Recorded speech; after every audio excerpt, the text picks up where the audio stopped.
नमस्कार। खास कार्यक्रम देश देशांतर में आपका स्वागत है। मैं हूं आरफा खानम शेरवानी। भारत आज़ादी के बाद से अपने सबसे बड़े कर सुधार की तरफ आगे बढ़ रहा है। गुड्स एंड सर्विसेज टैक्स या जीएसटी पर आम राय बन गई है। अब जो कानून अस्तित्व में आएगा वो देश की टैक्स व्यवस्था को पूरी तरह से बदल देगा। हालांकि जीएसटी कानून बनाने के लिए एक दशक से बात हो रही थी और इससे सबसे पहले पिछली यूपीए सरकार ने पेश किया था, लेकिन बीजेपी के विपक्ष में रहते ये पास नहीं हो सका था। लगातार राजनीतिक रस्साकशी की वजह से ये कानून नहीं बन पाया था। अब इस नई कर व्यवस्था से केंद्र और राज्य सरकारों के वस्तुओं और सेवाओं पर लगाए जाने वाले सभी अप्रत्यक्ष करों की जगह एक समान जो कर है वो वजूद में आ जाएगा। जानकार कह रहे हैं कि ये सुधार देश की अर्थव्यवस्था में नई जान फूंक देगा और लाल फीताशाही को कम करेगा। लेकिन इसको लागू करने की राह में किस तरह की मुश्किलें आएंगी, संविधान के संघीय ढांचे को लेकर कई तरह के अनसुलझे सवाल अभी भी हमारे सामने हैं। आम आदमी पर क्या असर पड़ेगा, ये सब जानने की कोशिश करेंगे खास मेहमानों के जरिए। मेरे साथ राजनीतिक मेहमानों में गोपाल कृष्ण अग्रवाल हैं, नेशनल स्पोक्स पर्सन हैं बीजेपी के। नीलोत्पल बसु मेरे साथ मौजूद हैं स्टूडियो में, सेंट्रल कमेटी मेंबर हैं सीपीआईएम के। इसके साथ ही मोहम्मद अली खान मेरे साथ मौजूद हैं, स्पोक्स पर्सन हैं कांग्रेस पार्टी के। एसपी शर्मा हैं, chief of economist PhD chamber of commerce and industry. और साथ ही हरवीर सिंह मौजूद हैं, एडिटर हैं moneybhaskar.com के। सभी मेहमानों का बहुत बहुत स्वागत है। हरवीर जी, सबसे पहले मैं आपके साथ शुरुआत करना चाहती हूँ कि क्या वाकई जितना ऐतिहासिक बताया जा रहा है इस कानून को उतना ही ऐतिहासिक है? बिल्कुल ऐतिहासिक तो है, और जो अप्रत्यक्ष करों के सुधार की हम बात करें, ये सबसे बड़ा सुधार है। एक्चुअली इसमें ये चरणबद्ध तरीके से जो बदलाव हमारे इनडायरेक्ट टैक्सेस में आए हैं, उसका ये एक तरीके से कहा जाए कि इस परिणति पे आना तक एक कॉमन मार्केट के रूप में पूरा देश तब्दील हो जाए। क्योंकि जब हम लोग पीछे जाएं, अलग करीब 2000 के पहले इतने सारे रेट्स होते थे राज्यों में, बहुत सारे रेट्स होते थे, और राज्यों के बीच उन रेट्स में और एग्जेम्पशंस को लेके बहुत कंपटीशन होता था। तो सबसे पहले जो इनडायरेक्ट टैक्स में रिफॉर्म की बात हुई, वो कॉमन फ्लोर रेट्स आए, उनको कम किया गया और समान रेट राज्यों में ज़्यादातर किए गए। उससे नीचे कोई नहीं कर सकता था, ऊपर कर सकता था। और ये जो स्टेट्स जो देते थे इंसेंटिव्स, उसको ख़त्म किया गया। फिर वैट आता है, और वैट आने के बाद ही जीएसटी की चर्चा शुरू हो जाती है। और अब जाकर के ये जीएसटी, क्योंकि सारे सेंट्रल और स्टेट के जो इनडायरेक्ट टैक्सेस हैं उनको सब्ज्यूम करके ये central GST, inter state GST और स्टेट जीएसटी की जो नया एक स्वरूप सामने आ रहा है बन करके, वो कंप्लायंस को लेकर के, ट्रांसपेरेंसी को लेकर के, और गुड्स और सर्विसेज के मामले में पूरे देश को एक सिंगल मार्केट के रूप में, और मैं ये कहूँ कि तमाम सारे हमारे जो राज्य हैं उनके बीच में फ्री ट्रेड एग्रीमेंट जैसी हम बात करें, उसको लेकर के ये आ रहा है। ये भी कहा जा रहा है कि अंतर्राष्ट्रीय स्तर पर देखें तो ये ब्रेक्जिट का जो है ये उल्टा फॉर्म है। जिस तरह से ब्रेक्जिट ने अलग किया यूरोपीय संघ को, यहाँ भारतीय संघ में तमाम जो राज्य हैं उनको एक करेगा ये। एक्चुअली देखिए, यूरोपीय संघ तो एक कॉमन मार्केट था, लेकिन कंट्रीज तो अलग अलग थी। लेकिन हमारा जो फेडरल स्ट्रक्चर है, राज्य हमारे अलग हैं, देश एक है, लेकिन अभी भी काम धंधे के मामले में, करों के मामले में इतना दिक्कतें थी, इतने तरीके के प्रावधान अलग अलग थे, और रेट्स इतने अलग हैं अभी जो एग्जिस्ट करते हैं इसके पहले अगर हम कहें तो, वो काफ़ी दिक्कतें पैदा करते थे। और उसमें कई बार जो है मल्टीप्लिसिटी ऑफ टैक्सेस भी होता था। आम आदमी को ज़्यादा कर देना पड़ता था, काम करने जो कारोबारी लोग हैं उनको कई तरीके की दिक्कत थी। हर राज्य का बॉर्डर एक सीमा हो जाता था दूसरे देश की सीमा की तरह से। वहाँ पर तमाम सारे व्हीकल्स खड़े हो जाते थे कि आपको ये फॉर्म 36 चाहिए, फॉर्म 32 चाहिए, तब आप घुस पाएंगे। तो ये सारा जो एक कामकाज करने का जो दिक्कतें थी, उससे हम लोग पार पाना, इसका मतलब ये एक बड़ा रिफॉर्म। नीलोत्पल बसु जी, ये बताइए फिलहाल कि विपक्ष को, खासकर लेफ्ट पार्टियों को भी इसको लेकर काफ़ी आपत्ति थी कि जो पॉलिटिकल और एडमिनिस्ट्रेटिव जो पावर्स हैं वो केंद्र के पास ज़्यादा पहुँच जाएंगी, और कहीं ना कहीं जो राज्य हैं वो अब केंद्र के रहमो करम पर रहेंगे, खासकर टैक्सेस के मामले में। पहली बात तो ये है कि देखिए, ये बिल पारित हो ना हो, आप इसको इंतज़ार करना पड़ेगा अलग अलग असेंबली में पास करवाने के लिए। और ये जो संविधान का संशोधन हो रहा है, इसके आधार पे हम अपने आप को सक्षम करा लिया कि अगले जो जीएसटी और आईजीएसटी बिल लाने के लिए। तो आज जो चर्चा हुआ है, इससे कई आशंका जताई गई, और मेरे ख्याल में सरकार के पास भी उसका कोई जवाब नहीं था। पहली बात तो है कि जो आप शुरुआत किया है कि हमारे जो संविधान है वो संघीय ढांचा पे टिकी हुई है, और खुद ये सरकार का ऐसा कुछ कदम पिछले दिनों में उठा है जिसके चलते शंकाएं हैं, जैसे प्लानिंग कमीशन को समाप्त कर देना। तो ये सवाल उठ रहा है कि ये पैसा तो आ जाएगा, लेकिन डिस्ट्रीब्यूशन कैसे होगा, बंटवारा कैसे होगा, क्योंकि जीएसटी काउंसिल का जो गठन है उसके जरिए केंद्रीय सरकार का वर्चस्व जिस तरह से उसके ऊपर है। दूसरा सवाल है कि सरकार ये भी स्पष्ट करने में असक्षम रहे कि ये जो कंसोलिडेटेड फंड में नहीं जाएगा पैसा तो कहाँ रहेगा। एक तो हमारे संविधान में ऐसा कोई प्रोविजन ही नहीं है, कोई भी टैक्स हो उसको अनिवार्य रूप से कंसोलिडेटेड फंड में जाना होगा।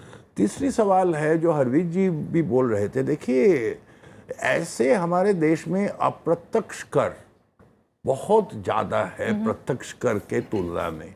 अगर आप इमर्जिंग इकोनॉमीज देखें, इंडोनेशिया देखें, साउथ अफ्रीका देखें, जो जिसके साथ हमारी तुलना होती है, वहाँ से लगभग 10 से 15% हमारे अप्रत्यक्ष कर ऐसे ही ज़्यादा है जी। तो और ये सब कोई मानता है, सारे अर्थशास्त्री, कि अप्रत्यक्ष कर एक तरह से एक प्रतिक्रियावादी कर है और उसमें गरीबों के ऊपर उसका बोझ ज़्यादा आता है। तो इसमें अगर आप अप्रत्यक्ष कर को जो रेट्स है ये इतना बढ़ाएंगे तो कुल मिला के आपके टोटल जो टैक्स, लेकिन उसमें जो वस्तुएं शामिल कर रहे हैं उस तरह की वस्तुओं में हम फर्क कर सकते हैं जो अमीर और गरीब आदमी के इस्तेमाल की हो। नहीं, वो इंडिविजुअल गरीब अमीर का सवाल नहीं है, वो तो उठ ही रहा है सवाल। लेकिन दूसरा जो है कि कुल जो राशि है अप्रत्यक्ष कर के तहत जो जुटाया जाएगा वो अगर उसका प्रतिशत बढ़ जाएगा तो उतना ही वो गरीबों के खिलाफ जाएगी। ठीक है। और इस तरह के बहुत सारे शंकाएं हैं जिन शंकाओं के निराकरण होना जरूरी है। यानी कि टेढ़ी खीर साबित होगा फिलहाल अगर रास्ता देखने वापस आती हो। मतलब ऐतिहासिक इस मायने में है कि देखिए राज्य सरकार ये पहली बार संविधान में जो उनका एकमात्र कर का अधिकार है सेल्स टैक्स, उसको वो छोड़ दे रहे हैं, उसको वो त्याग दे रहे हैं। तो लेकिन कंपनसेशन होगा। लेकिन उसका इफेक्ट क्या होगा, वो कितना ऐतिहासिक होगा, उसका क्या असर रहेगा प्रदेशों के ऊपर, लोगों के ऊपर, ये देखने का विषय है। मैं गोपाल कृष्ण अग्रवाल जी की तरफ भी जाऊंगी, लेकिन पहले मोहम्मद अली खान से भी उनकी अगर आपत्ति है तो वो ले लेती हूँ। मोहम्मद अली खान, कमोबेश ये बिल्कुल उसी तरह का कानून बन रहा है जो कि कांग्रेस पार्टी ने ज़ाहिर इसकी शुरुआत की थी और बहुत ज़्यादा इसलिए विपक्ष भी, हालांकि कांग्रेस पार्टी ने ही किया उसके बाद, लेकिन अभी फिलहाल आपको लगता है कि ये देश की अर्थव्यवस्था के लिए, फिलहाल आम आदमी के फ़ायदे के लिए ठीक है? देखिए, इसमें कमियां निकालने के लिए अगर हम आ जाएं तो इस पे पूरा डिबेट हो सकता है अलग से, मगर आज एक ऐतिहासिक दिन है। मैं गोपाल जी को मुबारकबाद देना चाहता हूं, उनका बहुत बड़ा योगदान रहा है इस पूरे प्रोसेस में। 2 साल से मैं उन्हें डिबेट कर रहा हूं इस विषय पे, मगर आज सचमुच तारीफ़ लायक बात है कि दोनों मेन पार्टीज़ और सारी अपोजिशन पार्टीज साथ आ गई हैं और इस बिल को समर्थन दे रही हैं। बिल में ज़रूर कमियां हैं, हमने अपनी कंसर्न्स आगे रखी हैं और और उसमें से आपको पता ही है कि 2 कंसर्न्स को इन लोगों ने, जो कल रात 9 अमेंडमेंट्स आए थे, उसमें एड्रेस भी किया, उसमें शामिल भी किया। तो इसलिए हम इसका खैर मकदम तो करते हैं, हम स्वागत करते हैं। लेकिन जो इम्प्लीमेंटेशन है, जो लागू करने वाली जो प्रक्रिया है, अब उसमें कौन सी आपकी आशंकाएं हैं जो आप चाहते हैं कि जो रूलिंग पार्टी है उसको उठाए? एक्चुअली अरफा जी, आपने बड़ा अच्छा सवाल उठाया। जीएसटी का क्रियान्वयन करना कोई आसान बात नहीं है। इसके लिए एक पूरा नया प्रशासनिक मैकेनिज्म आपको बनाना पड़ेगा, उसकी इन लोगों ने तैयारी की नहीं है। अभी सर बिल्कुल सही बोल रहे थे, रेट्स जो आप प्रिस्क्राइब करना चाहते हैं, आपके आर्थिक सलाहकार ने आपको मॉडल रेट्स दे रखे हैं, मगर अभी भी उस पर कोई सहमति नहीं बन पा रही कि आईजीएसटी, सीजीएसटी, एसजीएसटी और आपका ये जो स्टैंडर्ड रेट होगा उसमें क्या, रेवेन्यू न्यूट्रल रेट होगा उस पर क्या सीलिंग होगी। इसलिए कांग्रेस जिद कर रही थी, अड़ी हुई थी कि कैप लगाइए इस पर कि फ्लक्चुएट ना करे। देखिए, इसमें इन लोगों ने, हम लोग मानते हैं, मैं आज ज़्यादा बोलना नहीं चाहता राजनीतिक तौर से, मगर इन लोगों ने थोड़ी जल्दी तो की है, जल्दबाजी में बिल पास तो कर दिया है, बट आने वाले दिनों में इन्हें असली चैलेंजेस फेस करना पड़ेंगे एग्जीक्यूटिव मशीनरी और रेगुलेटरी मशीनरी को स्थापित करने में। लेकिन 2 साल से ज़्यादा का वक्त सरकार का गुजर चुका है और आप कह रहे हैं कि जल्दबाजी हो रही है, और पिछले 8 साल से आप कोशिश करते रहे, 8-9 साल से, तो 1 दशक तो गुजर चुका है, जल्दबाजी किस तरह हुई? देखिए, अभी भी ये हम लोगों ने क्यों नहीं पास किया बिल, क्योंकि आज चिदम्बरम साहब ने मुझे लगा बड़ा अच्छा लगा, उन्होंने बड़े ग्रेस के साथ बोला कि देखिए, हम best version of bill pay arrive नहीं कर पाए थे, हम नहीं प्रिपेयर कर पाए थे, हमारी कमी थी। भाजपा मानती है कि उन्होंने सबसे बेहतरीन वर्जन इस बिल का जो बना सकते हैं बना दिया है। हम नहीं मानते, हम मानते हैं इसमें अभी भी कमियां हैं और कुछ उन्होंने गारंटीज, आश्वासन दिए हैं कि मिसाल के तौर पे रेट वो लेजिस्लेटिव तौर पे सेट करेंगे, मगर ये देखने की बात है। देखते लेकिन हैं कितना जानकार होगा। तो ये कह रहे हैं कि एक परफेक्ट जीएसटी बिल जो कभी नहीं बन पाता, उससे अच्छा ये है कि इम्परफेक्ट जीएसटी कानून कम से कम बन तो गया। Let best not be the enemy of good. हाँ, आपकी बात सही है, मगर इससे बेहतर तो बन ही सकता था, हम यही कह रहे हैं। नियुक्त जी जल्दी से एक छोटा जी। सा बिंदु, आज डिबेट के दौरान ये भी खुलासा हुआ है कि स्टेट एम्पावर्ड फाइनेंस मिनिस्टर्स का जो प्रक्रिया है उसके अंदर ये चर्चा नहीं हो पाई है। तो अगर Exactly. ये संघवाद के आधार पे ये पूरा जो प्रक्रिया चलेगी और स्टेट एम्पावर्ड फाइनेंस मिनिस्टर्स के साथ भी ये चर्चा नहीं हो पाता है, मतलब वो ऑथेंटिकेट भी किया गया, वो डॉक्यूमेंट भी रखा गया, तो ये भी मेरे ख्याल में एक अफसोसनाक बात है। जी, गोपाल कृष्ण अग्रवाल, ये बताइए कि बहुत सारी बहस के बाद भी सवाल जो हैं वो लगातार बढ़ ही रहे हैं, कम नहीं हुए हैं। अब सबसे बड़ा सवाल ये हो रहा है कि जो प्रक्रिया है दरअसल उसमें असली मायने हैं कि अब प्रक्रिया कैसे अपनाई जाएगी। दरअसल जीएसटी जो कानून है उसकी सफलता और असफलता दोनों इस पर निर्भर करेगी। देखिए, दो तीन चीज़ें बहुत अच्छी तरह से उभर के आई है डिस्कशन में। एक तो नीलोत्पल बसु जी ने कहा कि ये जो स्टेट को एम्पावर नहीं करते, स्टेट को कहीं वीकन करते हैं। मैं कह रहा हूँ इसका एफएम ने बहुत अच्छी तरह से जवाब दिया कि जीएसटी काउंसिल इसके डिस्प्यूट रिजोल्यूशन भी करेगा और रेट भी तय करेगा, और उस जीएसटी काउंसिल में 2/3 जो है वह वोटिंग पावर स्टेट्स की होगी, केंद्र की केवल 1/3 पावर होगी, और कोई भी चीज़ अमेंडमेंट लाना है तो वह 3/4 मेजॉरिटी से ही आ सकता है। तो एक तरीके से उनका स्टेट का पूरा एम्पावर करके उनके राइट्स को वहाँ पे रखा हुआ है। दूसरा, ये जो 3 है जीएसटी, दूसरा उन्होंने कहा कि स्टेट का रेवेन्यू इसमें हट जाएगा, नहीं, एक स्टेट रेवेन्यू भी इसमें है प्रोविजन, जिसमें एक स्टेट कलेक्ट करेंगे। 1.5 करोड़ तक का गवर्नमेंट ने एग्री कर लिया है कि अब वो टिल 1.5 करोड़ तक के आप कोई भी जो सर्विस, ये जो जीएसटी होगा उसमें स्टेट गवर्नमेंट कलेक्ट करेगी, वही इंप्लीमेंट करेगी। तो और एक स्टेट जीएसटी भी इसमें है, सेंटर केवल सेंटर जीएसटी और इंटर स्टेट जीएसटी लेगा। तीसरी बात, सरकार ने इस बात को पूरी तरह एग्री कर लिया कि 5 साल के लिए हम स्टेट को पूरी तरह कंपेंसेट करेंगे। तो मुझे लगता है स्टेट को पूरी तरह से एम्पावर किया है, उसके राइट्स प्रोटेक्ट किए। और एक और बात हमें रखनी चाहिए कि ये जो अभी अब बिल है, ये जो एक्ट है, कॉन्स्टिट्यूशनल अमेंडमेंट एक्ट, ये पास होने के बाद 2 बिल आएंगे, जीएसटी बिल और जो स्टेट का और सेंटर का। उस बिल में डिटेल में सारी चीजें होंगी, उसको भी पार्लियामेंट में, जैसा चिदम्बरम साहब का स्वागत करता हूं मैं कि उन्होंने कहा कि हम उसको उसमें डिबेट उसको पार्लियामेंट में लाएं और आप उसको डिबेट करें। तो वो जो बिल आएगा वह दोनों बिल में बहुत डिटेल में इसके सारे प्रावधान होंगे। तीसरी बात, सबसे महत्वपूर्ण बात जिसको हमें समझना चाहिए कि आज हमारे यहाँ रेवेन्यू न्यूट्रल रेट जो स्टेट का ये निकाला था जीएसटी काउंसिल ने, स्टैंडिंग कमेटी ने, वह निकाला था 27%। लेकिन एफएम ने और सरकार ने सब ने ये इस पे कॉन्सेंसस बनाया कि हम जो जीएसटी का जो रेट है वह केवल 18 से 20% ही रखेंगे, तो अल्टीमेटली कंज्यूमर को फायदा होगा। 18 से 20% आएगा, तो मेरे ख्याल से वह उसको भी रेट और इन्फ्लेशन कम होगा। तो तीसरी बात, मैं एक और बात करता हूं कि आईटी इंफ्रास्ट्रक्चर, खान साहब ने कहा कि आईटी इंफ्रास्ट्रक्चर या जो भी हमारा इंफ्रास्ट्रक्चर इसको इम्प्लीमेंटेशन के लिए वह कम है। आपको बहुत स्पष्ट कर दूं कि इस वक्त income tax is the highest best user of IT infrastructure. तो आईटी सैनवैट वैट के थ्रू ऑलरेडी हमने क्रेडिट को वो क्रेडिट देने का सिस्टम शुरू कर दिया। इसमें बेसिकली क्या है, सबसे अच्छी इसकी ब्यूटी है इस जीएसटी की कि आप जो इनपुट कॉस्ट लेते हैं, जो भी आप इनपुट करते हैं, चाहे रॉ मटेरियल करते हैं, चाहे होलसेल प्रोडक्ट करते हैं, चाहे रिटेल प्रोडक्ट करते हैं, तो उसमें आपको इनपुट कॉस्ट में दोबारा टैक्स नहीं देना पड़ता। अगर ये प्रोविजन इसका नहीं रहे तो इसमें बिल्कुल कोई फायदा नहीं है। तो मुझे लगता है कि यह बहुत अच्छा है, जिससे कि इनपुट कॉस्ट का इंफ्रास्ट्रक्चर आईटी में बहुत अच्छी तरह यूज कर रखे। और एक और बहुत महत्वपूर्ण बात है, वो है कि ईज ऑफ डूइंग बिजनेस। हमारा टारगेट क्या है?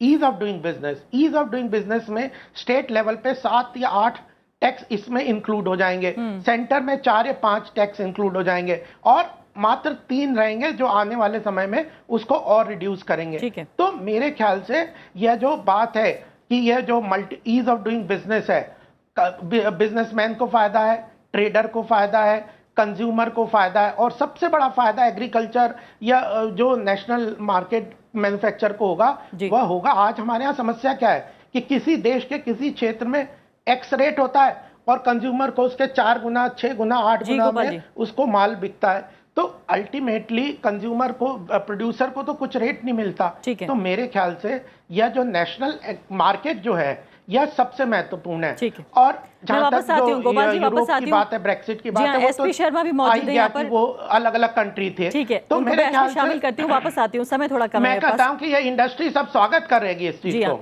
एसपी शर्मा जी बताइए, इंडस्ट्री से ही मौजूद है, पूछ लेते हैं उनसे। और मैं कांग्रेस का भी स्वागत करना चाहता हूँ कि उन्होंने। जी जी ठीक है। एसपी शर्मा जी ये बताइए, फिलहाल माना ही जा रहा था कि ब्यूरोक्रेसी की जो अड़चने हैं, जो लाल फीताशाही है, उसकी वजह से 5 से 10% करीब बिजनेस का नुकसान होता है, अगर ये ब्रॉडर एस्टिमेट इसको मान लिया जाए, और काफ़ी हद तक इंडस्ट्री इसकी मांग भी कर रही थी। आपको लगता है कि जिस फॉर्म में, जिस शक्ल में इंडस्ट्री चाहती थी कि ये कानून बने, वही है? जी बिल्कुल, कानून तो वही है, और जैसे कि अग्रवाल साहब ने पहले बताया कि ईज़ ऑफ डूइंग बिजनेस को हम लेके आना चाहते हैं, वो बहुत ज़रूरी है। क्योंकि हमने भले ही बहुत सारे फ्री ट्रेड एग्रीमेंट साइन कर लिए हैं पीछे के कुछ वर्षों में, बहुत सारे एशियन इकॉनमीज़ के साथ हमारे फ्री ट्रेड एग्रीमेंट हुए हैं, लेकिन हमारे पास खुद का एक फ्री ट्रेड एग्रीमेंट नहीं है, हमारे पास खुद का एक कॉमन मार्केट नहीं है। और ईज़ ऑफ डूइंग बिजनेस में हम उनसे काफ़ी पीछे हैं। सभी के ईज़ ऑफ डूइंग बिजनेस हमारे से बेटर हैं, जिसके साथ भी हमने फ्री ट्रेड एग्रीमेंट साइन किया है।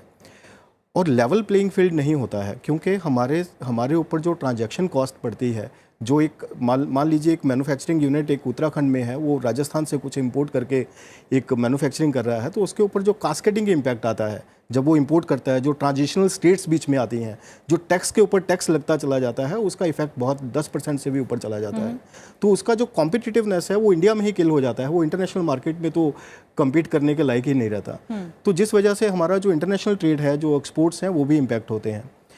और अगर ईज़ ऑफ डूइंग बिजनेस के अलावा बात की जाए कि हमें जो जीएसटी का पोटेंशियल बेनिफिट क्या होगा, क्योंकि इकॉनमी जब पोटेंशियल बेनिफिट ट्रैजेक्टरी में तभी पहुंच पाएगी जब उसका जो इंडस्ट्री है वो अच्छे से ग्रो करेगा। अब इंडस्ट्री का जो ग्रोथ रेट है वो आपने देखा ही है कि इंडस्ट्री का ग्रोथ रेट हमारा 2 या 3% रहता है, और अगर मैन्युफैक्चरिंग और कंस्ट्रक्शन सेक्टर को बीच में मिला लें तभी जाके हम 8-9% पे कभी बड़ी मुश्किल से पहुँच पाते हैं। जब इंडस्ट्री हमारा 13-14% पे ग्रो करे तभी हमारा एक पोटेंशियल ग्रोथ ट्रैजेक्टरी होगा।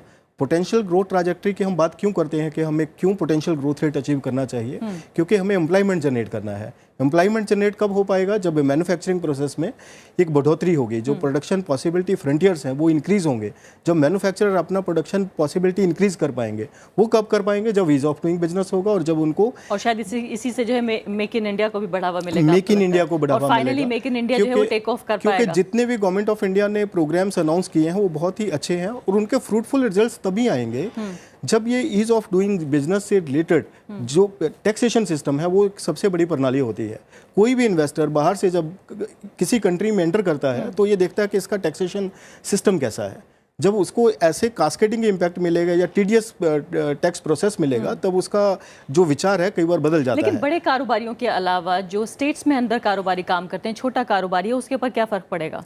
उसके ऊपर सबसे ज़्यादा फर्क पड़ेगा, और पॉजिटिव फर्क पड़ेगा। अच्छा। क्योंकि सबसे ज़्यादा वही इम्पैक्टेड है। अब एमएसएमई यूनिट्स हैं, वो एक स्टेट में ऑपरेट कर रहा है, लेकिन उसका रॉ मटेरियल किसी और स्टेट से आ रहा है, तो उसके लिए 6-7% का 10% का ट्रांजैक्शन कॉस्ट बहुत भारी होता है। जो लार्ज एंटरप्राइजेस हैं उनके लिए इकोनॉमीज ऑफ स्केल हो जाती हैं, कई बार वो अपने मैन्युफैक्चरिंग यूनिट है उनको सेपरेट कर सकते हैं, उसी स्टेट में भी लगा सकते हैं। इसमें सवाल ये भी उठ रहा है कि क्या टैक्स चोरी जो है, मैं आती हूँ आपकी तरफ, क्या टैक्स चोरी जो है उसमें भी घटेगी टैक्स चोरी? क्या बेहतर होगा? क्या ठीक से हम टैक्स वसूल पाएंगे? क्या उसका दायरा बढ़ा पाएंगे? देखिए, टैक्स कंप्लायंस इसका सबसे बड़ा जो फ़ायदा होगा अगर ठीक से इम्प्लीमेंट हो जाता है, क्योंकि जितना प्रोसेस ऑनलाइन हो जाएगा, एक तो जो जैसे अभी शर्मा जी भी कह रहे थे, जब प्रोसेस टीडीएस नहीं रहेगा तो आदमी को टैक्स कंप्लायंट करना थोड़ा आसान होता है। दूसरे, इसमें सबसे बड़ा चैलेंज होगा अगर हम दरें ऊँची रखते हैं। मुझे ये जो 18% की बात जो चीफ इकोनॉमिक एडवाइजर ने की कमेटी ने कहा है, वो भी अभी हमारा जो एवरेज है मैक्सिमम टैक्सेस का उससे ऊपर है। अभी हम लोग 14-14.5% में है, हमारा 70% जो टैक्स है। पूरा मकसद ये था कि आम आदमी और कारोबारी के लिए जो है वो टैक्स कम होना चाहिए। अगर ये 20% की तरफ चला गया तो ये सरकार के लिए भी एक चैलेंज हो जाएगा, बहुत बड़ा इन्फ्लेशनरी इम्पैक्ट इस पे आ जाएगा। दुनिया भर में जो जीएसटी है वो 14 से 16% के बीच में है। इवन 18% भी हमारा रेवेन्यू न्यूट्रल रेट की बात है, बिकॉज वो रेवेन्यू न्यूट्रल है। कुछ चीज़ें उससे नीचे होंगी, कुछ उससे ऊपर होंगी, जो कि और जो ये लगातार हम लोग बात कर रहे हैं, नीलोत्पल जी ने भी कहा कि जो इनडायरेक्ट टैक्सेस है वो एक तरीके से सबके ऊपर लगता है। अब डायरेक्ट टैक्सेस को ऊपर ले जाना एक बड़ा चैलेंज है, और इनडायरेक्ट टैक्सेस में जितना भी इंसिडेंस उसका कम रखा जाए उतना देश के कमज़ोर तबके के लिए बेहतर है। तो उसमें किस तरीके का रेट रखें और किन चीज़ों को ऊपर की तरफ रखेंगे। अभी थोड़ा स्टेट्स के भी इश्यूज आ रहे हैं, पेट्रोलियम को कहाँ रखें, जो अल्कोहल्स वगैरह को किस लेवल पे ले जाएंगे। हालांकि अल्कोहल, टोबैको, ये सब चीज़ें ऊपर की तरफ ही जाती हैं। यानी आपको लगता है एक एक आइटम पे चर्चा होगी? बिल्कुल चर्चा होगी, और ये बड़ा चैलेंज है, क्योंकि अभी जो है ये रेट्स वाला ही जो मसला है उसमें लेकर के, और अभी तो शुरुआत है। दूसरे कि इसका कंप्लायंस का जो आपने बात की कि अभी तो एक सेंट्रल टैक्स नेटवर्क जो इसका अपना ऑनलाइन बन रहा है, वो एक प्राइवेट कंपनी ने डेवलप किया है। उसके लिए एक non profit non government agency develop की जा रही है, वो इस सारे काम को देखेगी उस तरीके से। तो ये तो बात है कि जितना ऑनलाइन होता है तो कंप्लायंस जरूर बढ़ता है, और अगर हम नीचे दर रखेंगे तो शायद कर चोरी कम होगी। लेकिन साथ में ये भी है कि अभी भी हमारे यहाँ कितनी भी कोशिशें हुई हैं, टैक्स चोरी का इंसिडेंस बहुत ज्यादा है। अगर उसको हम काबू कर लें तो शायद हम कर दरों को नीचे रख पाएंगे। बिल्कुल, नीलोत्पल जी जल्दी से। टैक्स चोरी तो एक चीज है, लेकिन ये जो टैक्स वेवर है लाखों करोड़ों के तौर पे, ये जो शर्मा जी बुरा ना माने, ये तो हमेशा कुछ ना कुछ निकलते रहते हैं झोली से। ये कर दो, बैंक का रेट कम कर दो, इंटरेस्ट रेट, टैक्स छूट दे दो, लेकिन उससे ग्रोथ नहीं हो रहा है। ग्रोथ नहीं हो रहा है, इसका बुनियादी विषय है लोगों के हाथ में खरीदने का क्षमता नहीं है। अगर आप इंडायरेक्ट टैक्स बढ़ा के उसी जो खरीदने का क्षमता को और ज्यादा दबाए तो उससे कुछ होने वाला नहीं है। तो इसीलिए ease of doing business is fine, लेकिन उसके साथ साथ लोग, उसके स्थिति 90% लोग फैमिलीज आज पूरे देश में है जिसका आमदनी 10,000 रुपया से कम है। ये परिस्थिति चेंज नहीं करने से मतलब आपको जो भी आप करो कुछ नहीं ग्रोथ होने वाला है। मोहम्मद अली खान, छोटी सी टिप्पणी। मैं 18% जो 18% रेट कैप की बात, मैं चुनौतियों का जिक्र करना चाहती हूँ कि आप कौन सी चुनौतियाँ आगे देख रहे हैं? एक्चुअली सबसे बड़ी चुनौती तो यही है रेट कैप की। इन्होंने आश्वासन तो दे दिया कि रेट कैप ले आएंगे स्टैट्यूट में। अगर ये नहीं लाते तो जैसे आप देखते हैं पेट्रोल, एलपीजी और केरोसिन के दाम फ्लक्चुएट करते रहते हैं, वैसे ही आपका ये रेट फ्लक्चुएट करता रहेगा। इनके आर्थिक सलाहकार अरविंद सुब्रमण्यम ने भी कहा है इनसे खास तौर से कि भैया रेट कैप लगा दो। माने नहीं है, हम कहते गए, इन्होंने नहीं माने। देखते हैं आगे जाके कैसे इससे निपटते हैं। ठीक है, गोपाल कृष्ण अग्रवाल जी, बताइए कि बाकी जिन देशों ने भी लागू करने की कोशिश की है इस तरह का एक यूनिफॉर्म टैक्स, कहीं ना कहीं शुरुआती सालों में काफ़ी दिक्कतें आई हैं, क्या हम उनकी सीख से सीख लेंगे या अपनी गलतियां खुद करेंगे? नहीं, देखिए इसमें प्रॉब्लम आएंगे और उसको हम इम्प्रूवमेंट भी करेंगे। ये 10 साल से इतनी देर पे यह इसी का इंफ्रास्ट्रक्चर बिल्डअप करने के लिए हुआ। एक सबसे महत्वपूर्ण बात मैं जरूर कहना चाहता हूँ, जो 27% रेवेन्यू न्यूट्रल जो रेट है उसका इसीलिए कम कर रहे हैं क्योंकि जो टैक्स स्लैब सर्कल के अंदर जो लोग बाहर छूट जाते हैं वह लोग उसमें टैक्स स्लैब के अंदर आ जाएंगे। तो एक तरीके से वो जो लीकेजेस है सिस्टम से वह खत्म होगा।